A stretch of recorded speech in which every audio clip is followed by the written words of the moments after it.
welcome back. I'm your host, Dr. Bob Lee, and you're watching Open. It's that live interactive program that brings the Bronx, New York City straight to your TV set. Stay connected to us through social media at BronxNet TV. Big shout out to Rucker Park. They received that big landmark status uptown in Harlem. And also over the weekend, 75 years of Ravenswood. Wow, we were over there on the ones and twos and all that. And big shout out to Rochdale Village. Had that big cowboys to girls, you know, boots on the ground, where my fans at type of thing. And it was a successful get together. So thank you guys, and thank you for letting me share in that space and time with you over the weekend. Our first guests are the Division Director of Safe Harbor Services for the Children's Village and a child welfare advocate and published essayist. They're doing their thing. And they're with us today to speak about how mentorship provided empowerment for a young woman seeking to reclaim her story and so much more. So please welcome to the show Jennifer Madera and Gyselle Valentin. Welcome, welcome, welcome. Thank you. How you guys are sitting? You're sitting back, you're wondering, what's this guy? Wait, we're really on this show? Those cameras really working?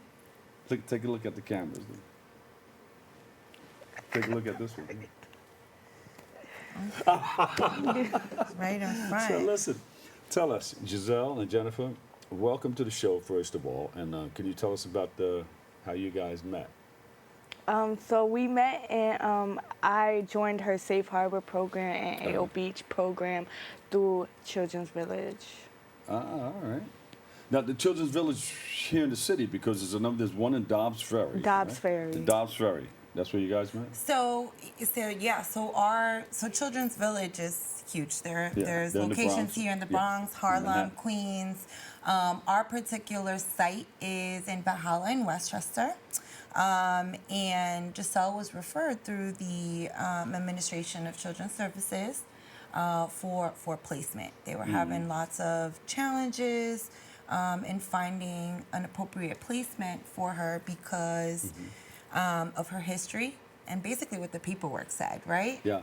And we interviewed Gyselle, and we believed that she had kind of the skills to be able to be successful in our program. So. Yeah. What were you going through before you got into the program? I was just going through a lot of family trauma, and before I actually went to Miss Jen's program, I was in foster care since I was 8 years old, so it was a lot of trauma. Yeah. And so once you got into the program, it just opened up a whole nother world for you, right? Yeah, I mean, it took some time because it was an environment at first I did not want to be in, but I grew a lot. Yeah. So now, it helped. Did you come out of foster care and did you reside at Children's Village? So I still reside at Children's Village, but I am living independently and I do have my own apartment. All right, beautiful. Girl's got it going on. What? She does. It was a journey. There was a lot of pain-based behaviors that came from the trauma, and a lot of challenges with like staff and adults who don't know how to interact with young people with trauma histories. Yeah. Tell us more about the Safe Harbor Division. You're the director, and what are the programs and services offered at the at-risk youth?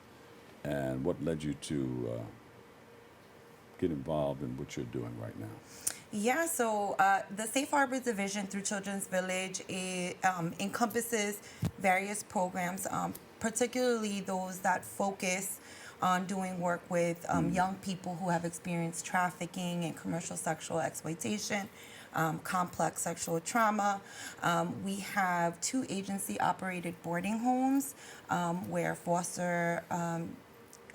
young people from foster care can come, they can reside, they receive treatment, they receive access to other kind of services and supports with the goal of having some sort of permanency or stability. Yeah. Under Safe Harbor Services, we also do therapeutic groups in the community, and I oversee a teen runaway and homeless youth shelter. And tell us about the psychoeducational program. Yeah, so back when the safe harbor legislation was passed, we Uh-huh. were asked to create services, to provide services for this particular population with funding received by Westchester County. And I developed a 16-week research-based curriculum. And we do that in the local community. We make sure young people get transported there. And we provide psychoeducation and treatment on all kinds of topics that create vulnerabilities for exploitation. So how has it helped you so far, emotionally and, psychologically, and, just getting your life together? It's a wonderful thing knowing more or less where you want to go, right? Yeah. I see you. You're on TV with us. So I know you guys are working together already. You got a plan Yeah. to continue doing this? Definitely. All right. Definitely. So I could say it helped a lot mentally Uh-huh. to understand the situations that I was in the past, instead of always getting aggravated, not Oh. understanding Yes. what the situation was really about, and not listening to others and what others have to say. And now I just take accountability more often. And I would say I'm not as aggressive as I used to be, so it helped. Well, let me turn you on to a secret.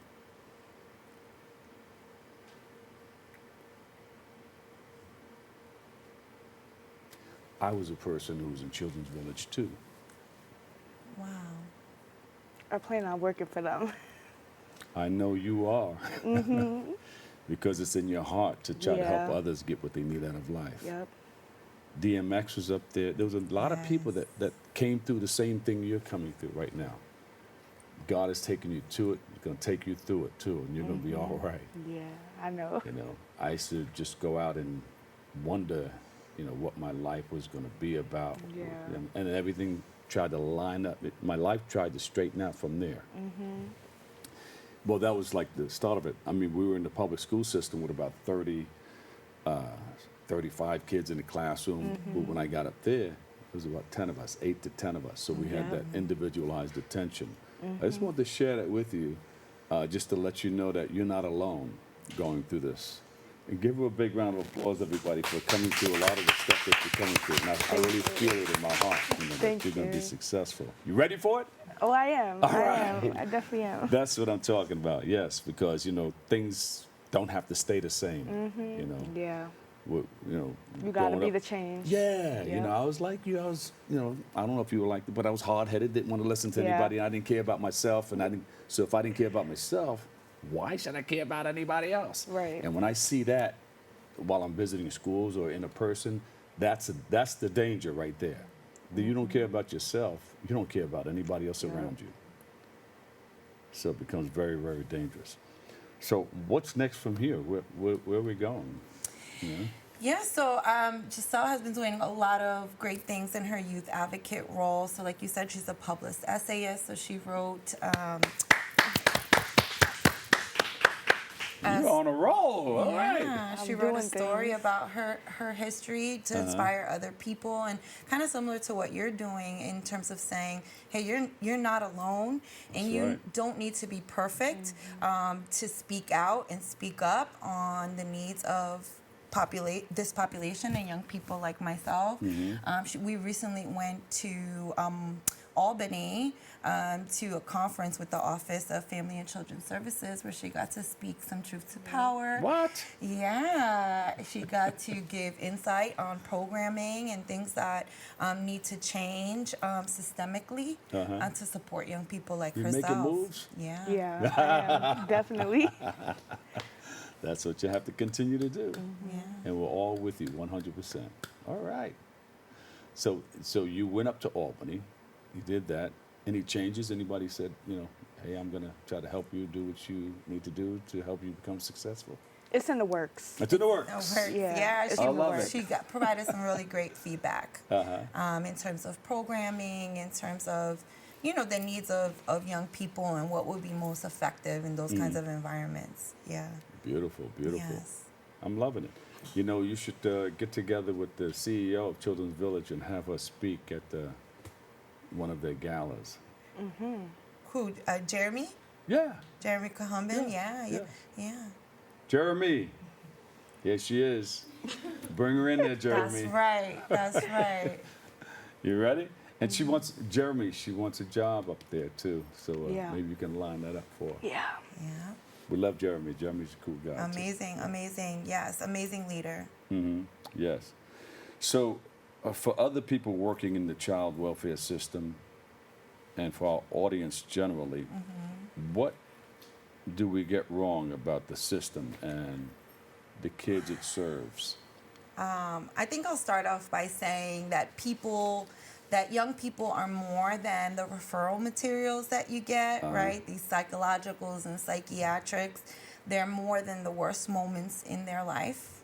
And without being given proper opportunities, even in the process of their healing, you're not going to see that growth. Yes. And also in child welfare, I think people need to really understand how trauma affects behavior, and check in with their judgment and their biases, because I think that perpetuates a lot of negative attitudes and stereotypes to young people who are struggling. Yeah.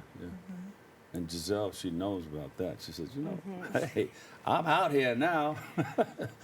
Gyselle, why did you make the choice to be so open about your wonderful experience? I mean, I'm saying wonderful because you came out of something into something else. Yeah. I decided to be open about it because I advocated for myself in the past, and I was being annoying about it. But I got my way by advocating. But you know how to get your way in another way now. Yes. So now it's like looking back at everything I've been through in different group homes, different settings, seeing what I've been through, seeing what my other peers been through, I just feel like there need to be a change, and nobody's speaking up about it, so might as well me be the change. Let's jump up and do it. Jump up and do it. So do you guys have a website where we can continue following you guys? Because we're going to go to the page and see both of you guys up there, right? We are in the works of creating a Safe Harbor, hopefully Instagram page in the future. Yeah. But Children's Village does have a website where you can find out more about Safe Harbor services. And what is that? We got to put that up? I see it in small print. Yeah, right there in the bottom. www.childrensvillage.org. There you go. Yeah. All right. You guys ready for the next episode? Because we're going to continue following you guys. You know that, right? Yes. And you're always welcome to come back. Oh, I will. All right? I will. We're partners? Yes. I've been through what you've been through. I didn't know that. Yeah. I didn't know DMX that. has been there. A lot of other people, too. I'll share with you another time. Yes. How do you say Mikasa? Mikasa Su casa. Mikasa is tu casa. Yes. Same Thank to you too. so much. Thank you. Wait, don't get up yet, Okay. because look, you're still on TV. Oh. Everybody wait. You want to shout anybody out before we go? Shout out my mother. Oh, yes. all right. Mom, what's up, Mom? Shout out my Safe Harbor team, my Empower House team. You guys are really doing life-changing work. Thank you. Jennifer Madera, Division Director of Safe Harbor Services, Children's Village, and Gyselle Valentin. All right. Child Welfare Reform Advocate and Published Essayist. All right, do your thing. We'll take a quick break, and we've got more. It's all coming your way next on Open.